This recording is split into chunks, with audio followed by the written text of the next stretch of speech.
Day number 7. I know it's weird. There's still daylight outside. I was planning on doing these only at night at the end of the day. But I'm being flexible.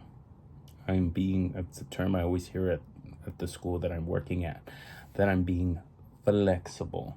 I thought I saw my door move.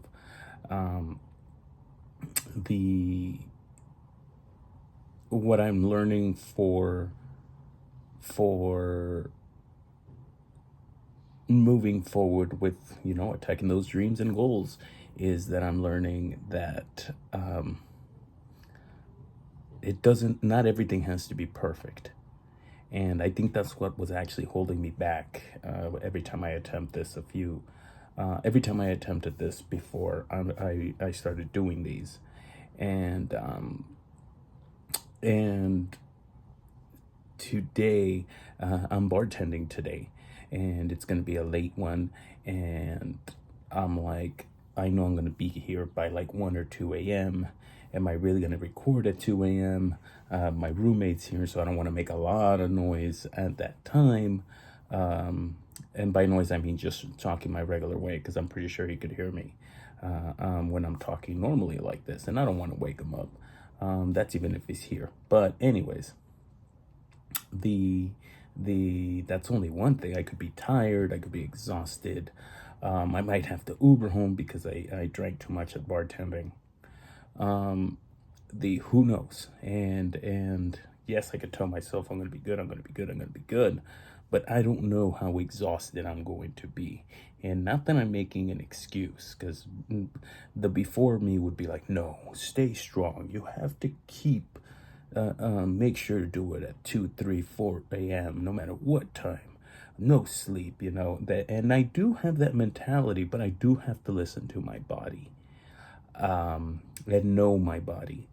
And what I want to talk today is about setbacks, like today.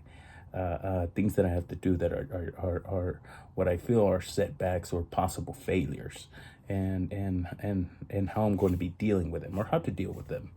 And I've always been good, not always. I've been good on staying positive anytime I have some failures in life. But what I do struggle with are the setbacks, because I tend to be a perfectionist.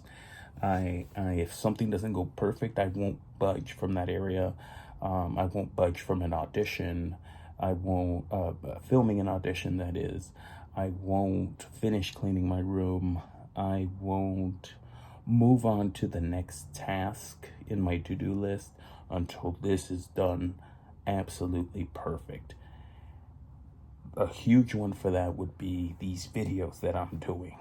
If like airplane sounds that have been happening in some of the videos, if my phone flips over and topples over, I'm not gonna care anymore. It might bug me a little bit, but I'm not gonna waste more time by recording everything all over again and then deal with editing later on, trying to figure out using up more of my time, because remember, time we never get back.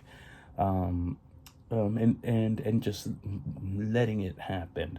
So today it got me that I was debating, should I do this later or before I go bartending? And look what happens. I ended up choosing to do it before I end up bartending. I grabbed the setback and really self-analyze that. What's the important thing on this setback is, what, the video is going to get done today. At least I get to say that I've been doing a video every day so far. Got me to open my eyes that, hey, you don't know what setbacks or possible failures that could happen throughout these days, and they could, I don't know, I might get locked out of the house one day. I might be stuck in another city for a couple of days.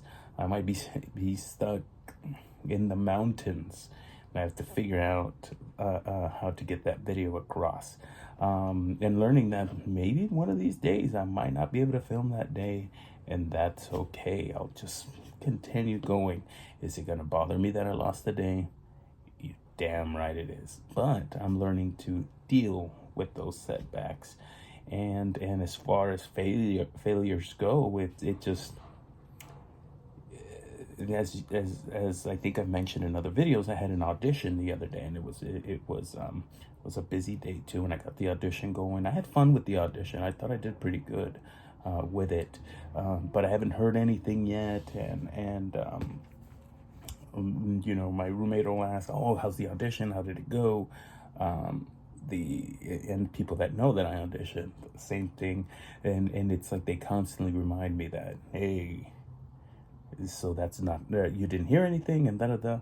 And I'm learning that especially us actors and actresses that are out there that audition all the time, we have a strong, what is it called, a strong self-conscious, no, I think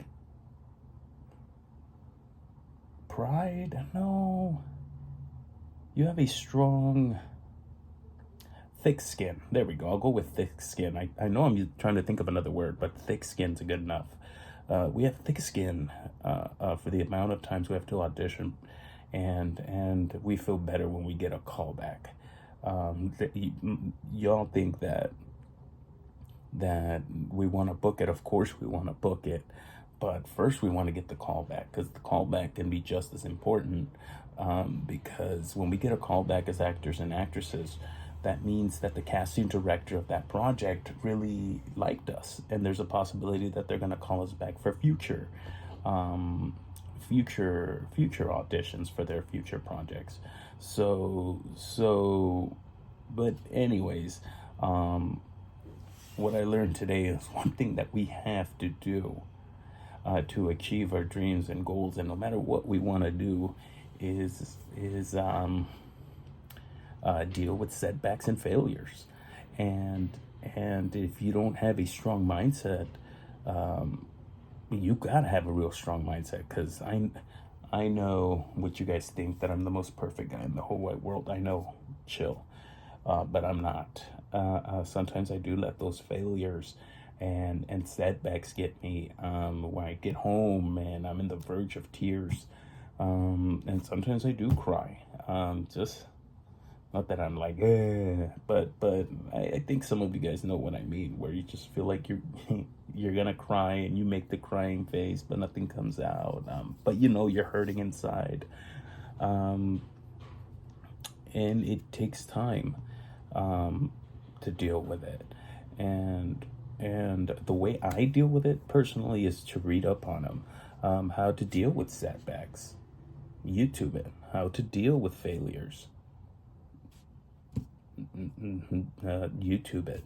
I audible it as those books. I'm like, I'll look for books that dealing with failure, dealing with setbacks, because we tend, and this is, I heard it, I don't know where I heard it, but we tend to really focus on those, put a lot of attention on failure and setbacks. I know before I was like, now I'm not such a perfectionist. Like I said, I've been working on it for a long time. And my little brother will tell you, the first time I got an audition, oh my gosh, it was ridiculous. It was at the back of a church. The lighting had to be perfect. And it took literally, it was like a one-line audition. And ironically enough, the audition had to do with church. So looking at it now, I still have that audition. In fact, my brother still has that audition saved on his files, and it's funny because it's a horrible audition. Now I could say it, but those kind of things remind me, one, how far I've grown.